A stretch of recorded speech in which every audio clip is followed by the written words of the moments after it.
Welcome back to What Happens Next, the podcast that examines some of the biggest challenges facing our world and asks the experts what will happen if we don't change and what can we do to create a better future.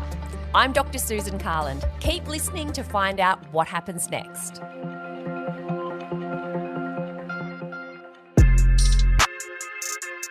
We definitely have more distraction in our life and we can feel like our attention is being grabbed. In Australia, there are probably between 850,000 and 1 million people with ADHD.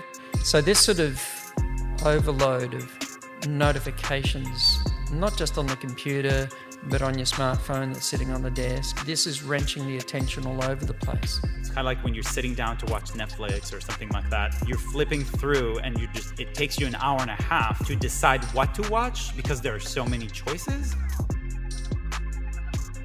In a world where we are constantly bombarded with a torrent of endless images, email alerts, text messages, and all sorts of distractions thanks mainly to our digital devices, one question keeps raising its head. Are we losing our focus? Hang on, what was I talking about? Oh yeah, that's right, focus. In this episode, we are focusing on focus. Is our ability to pay attention collapsing? Is there anything we can do to improve our attention span and ability to focus? Why has there been a recent uptick in ADHD diagnoses amongst adults? We speak to experts who have dedicated their careers researching focus and attention, whether that be through the study of mindfulness, neurological science, or through the contemplative teachings of Buddhism. Our guests in this series will also give us some tips on how we can help improve our focus. So if you're still with me at this point and haven't been distracted by your phone or laptop, try and pay attention as we take a look at focus on what happens next. Now, where was I?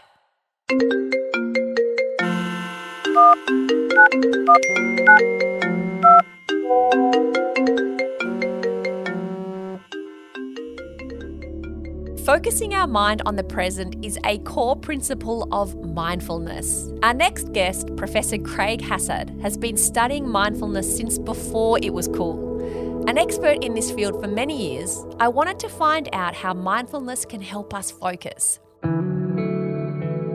Hi, my name's Craig Hassed and I'm the Director of Education at the Monash Centre for Consciousness and Contemplative Studies. Also work in the Faculty of Medicine and coordinate the mindfulness programs around Monash. Craig, welcome. Nice to be here. When we're not paying attention, when our mind does start to wander, what's actually going on? Well, we go into a mode that's called default mode. There's a default mode network. Perhaps one way you could think of it is these are like the imagination circuits in your brain. But when we're not mindful, we've wandered into that mode without even realising that we've done it. So your partner's talking and you're kind of looking, but all of a sudden you realise you're not hearing a word of what they're saying because you're rerunning something that happened during the day or worrying about something tomorrow. So this sort of default mode is kind of like a distracted mode of mind. When it's really not working for us, the imagination circuits are flapping in the wind, as it were.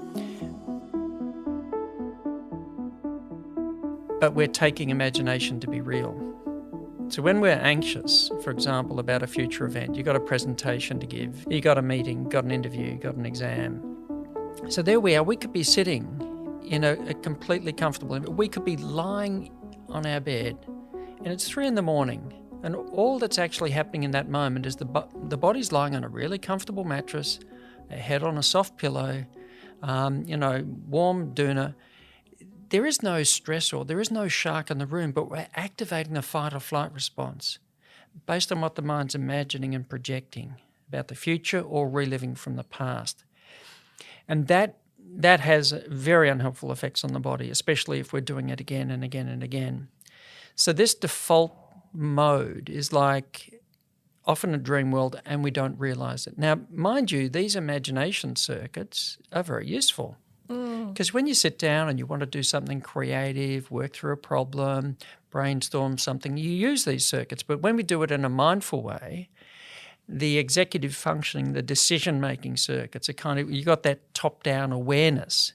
So you're able to distinguish between imagination and reality, but you're also able to sift the really useful thoughts from the less useful ones. And that's a really helpful thing to do. So it's not like this default mode is bad and so on, but it's not so useful if it becomes the master rather than a faithful servant, as I sometimes say. And that's what's often happening in states like depression, anxiety, etc., that these default circuits are just running by themselves and a person's got no way of re-engaging back with present moment reality, stepping out of the internal rumination and worry, etc. Right. So the helpful daydreaming is when I'm like, I've got a difficult problem that I need to solve or a solution or something creative I need to come up with. I'm going to go for a walk and just let my mind wander and see if I can come up with something in a way to solve this challenge. I need to come up with a solution for something at work.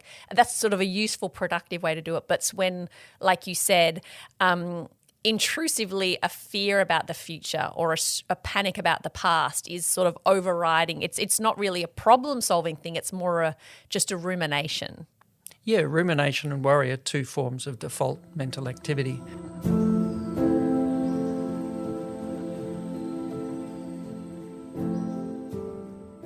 For me, focus is something we need to constantly adjust so that we see the whole picture.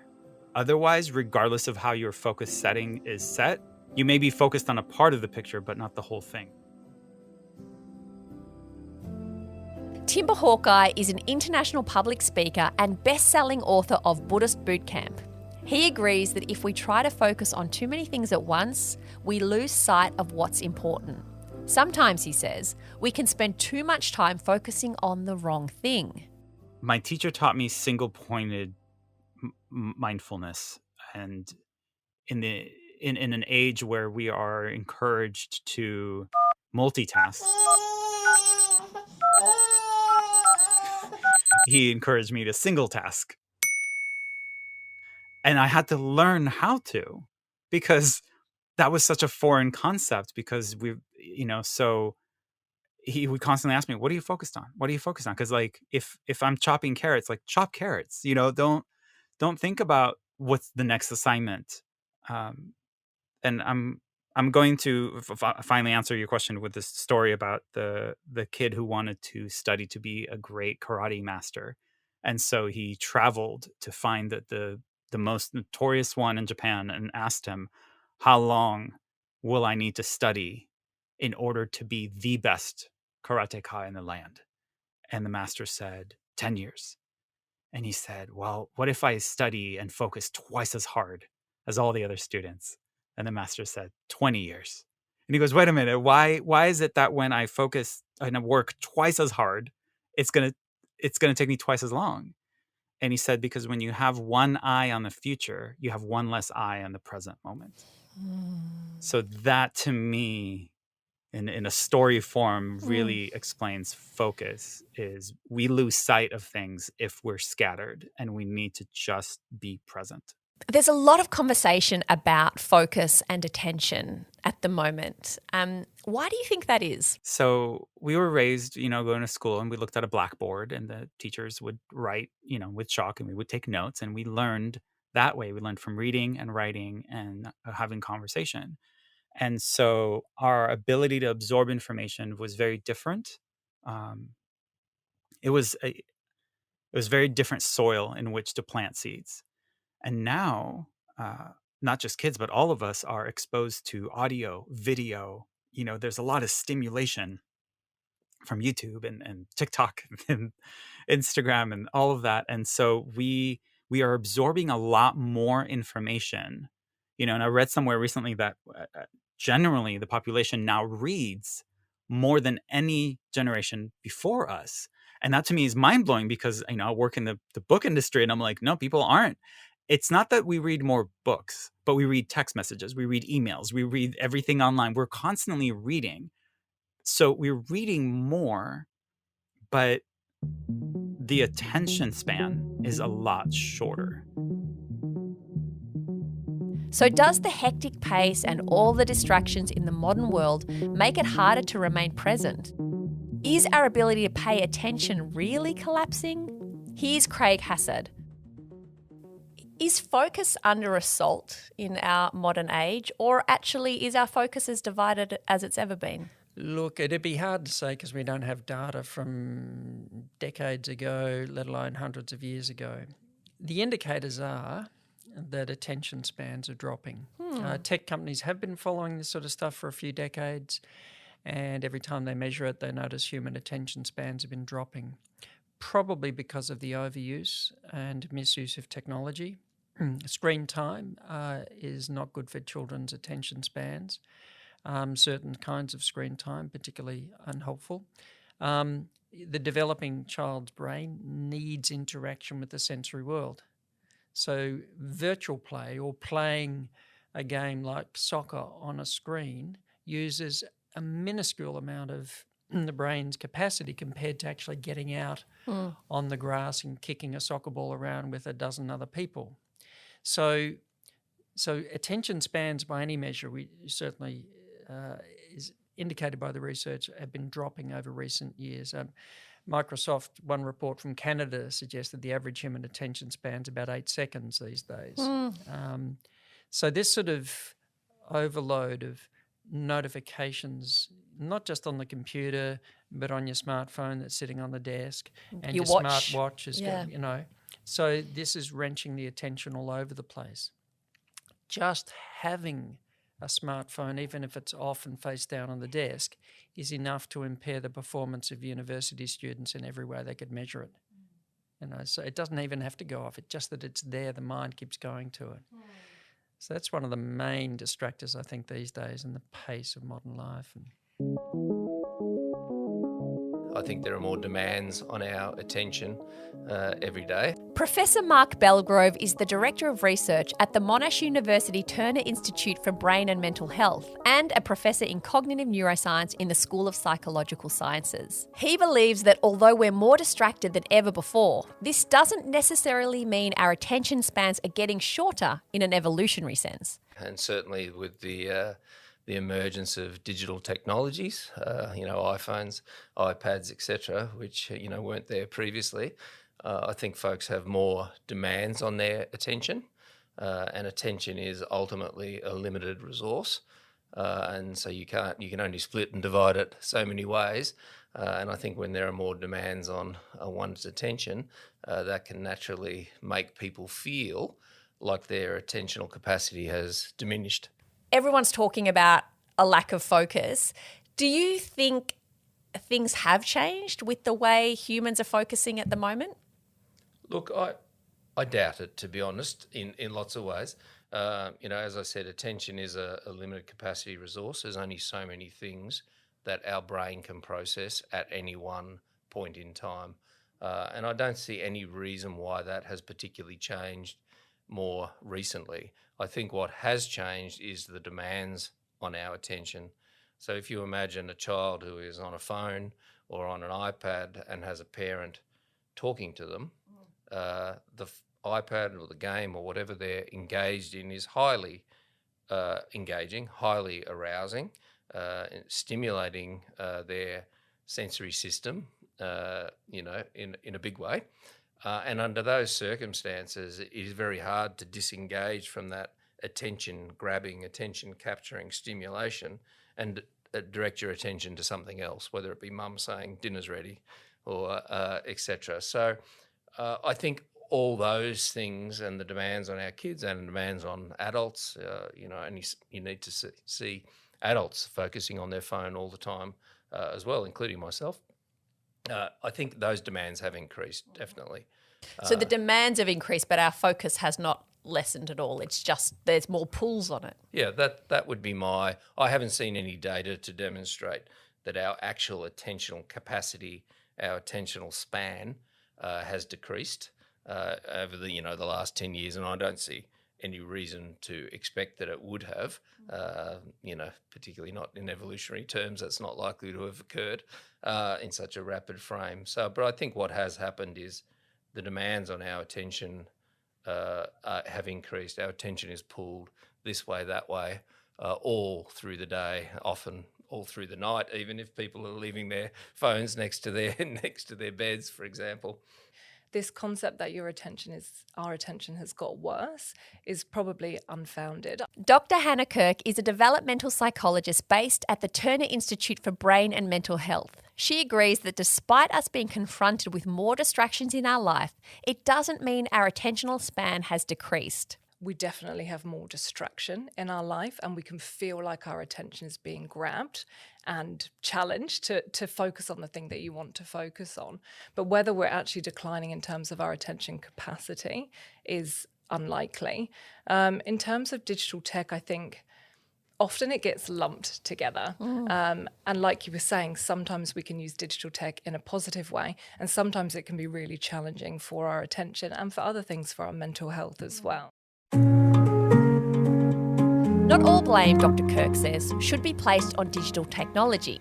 However, it's the way we use digital tech that's the problem. There's actually a researcher in the UK who's coined this term of a digital diet, and it's about thinking about how we consume digital technology in the same way that we think about the foods that we eat. So most of the research is focused on the amount of time that we spend on digital tech, and unfortunately that's kind of generalized a lot of the nuances around digital tech.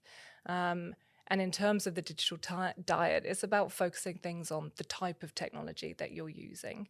In the same way as the type of food that we eat, some foods are more beneficial for us, some foods are not so beneficial for us. And we're mindful of that in how we approach our, food diet. So we kind of need to be mindful of that in terms of our digital diet. And it's also really important to think about context as well. So in the same way as our diet, if we're eating like 4 real high energy, high fat nutrition bars at home because we're bored, that's very different to if you're eating them because you're completing a marathon. And the same with digital technology. So why are you using that type of digital technology? Is it to help you perform better, or is it for a different reason? And it definitely makes the questions that we have to answer as researchers harder, but it's really important to think about those different nuances in terms of digital tech and the impact that it has on our attention. The number of prescriptions for ADHD drugs has almost doubled in 8 years, from around 529,000 per year in 2013 to 920. Some experts believe that by the age of 10, kids with ADHD will have absorbed around 20,000 more negative messages about themselves than their neurotypical. One condition that has been in the media a great deal lately is attention deficit hyperactivity disorder, or ADHD. Professor Mark Bellgrove has been studying the disorder for over 20 years. So ADHD is a neurodevelopmental condition, which means it starts early in life. And it's defined actually by 3 symptom domains. One is inattention, so problems maintaining focus, problems sustaining attention, increased distractibility. The other 2 domains are hyperactivity, so constantly on the go, as if driven by a motor, and impulsivity, so having trouble controlling one's actions, one's behaviour, even one's thoughts. And the essential feature of ADHD, like all diagnoses that we have in the mental realm, is that the condition has to be impairing. So it's not just one is a little bit inattentive or a little bit distractible. These are impairments that actually have a negative consequence on the individual, whether it be a child or an adult, and in multiple domains. So not just at home, has to be at school, at home, and perhaps in other social settings as well. So it's a fairly profound impairment that has a functional effect on the person's life. How common is ADHD in the population? Look, it's very common. It's probably the most prevalent childhood condition, neurodevelopmental condition. We think in Australia there are probably between 850,000 and 1 million people with ADHD. Wow. Okay. The prevalence is higher in kids than in adults. In adults, we think it's probably around 1.5% to 2% of people have ADHD, and roughly equal numbers of men and women in adulthood, whereas in childhood the balance is towards more boys having a diagnosis of ADHD. And So it's a very common condition. right, and if you say that it's more common in children than adults, does that mean people can grow out of it? Yeah, so look, there's certainly there are people with ADHD whose symptoms will remit, so they might no longer meet diagnostic threshold in adulthood, but for a lot of people, their symptoms will be lifelong, and the condition will be lifelong. We probably think of maybe about 60% of folks will carry their symptoms into adulthood. Sometimes the presentation will change as folks age, so they become less hyperactive, less impulsive, and perhaps more the inattentive symptoms will predominate. They'll have problems with organisation, problems with planning, sort of, problems with juggling the day-to-day challenges of life, etc. Let's hear from Dr. Hannah Kirk. So I think definitely there's been an increase in referrals, particularly for adult ADHD. Whether or not that kind of ticks over into increased diagnosis is yet to be seen. But I think that's mainly due to increased awareness of ADHD. And I think also the pandemic has had a big role to play in that as well. Often ADHD gets picked up when children start school. So it's a time when the demands that are placed on them can be greater. And I think for adults, the pandemic often meant that people were working from home. They didn't potentially have the structure that they would typically have of a work day. And they had competing demands as well, maybe, childcare, as well as trying to complete their tasks and managing the home. So I think there's a lot of factors that might have increased their capacity to be able to do things, and those symptoms might have then become more present for them. Here's Professor Mark Bellgrove again. So we know that ADHD is genetic, that it runs in families, that it is what's known as heritable. And we know this from a whole heap of studies around the world, including Australia. Some early work done in Australia showed that ADHD was a highly heritable trait. And I think it's really, really important for the community to know this, because we have a lot of often negativity about ADHD. People often will say it's a made-up condition, didn't exist years ago, etc., etc. But the heritability estimates for ADHD are really on a par with other major mental conditions, like whether it be schizophrenia or autism.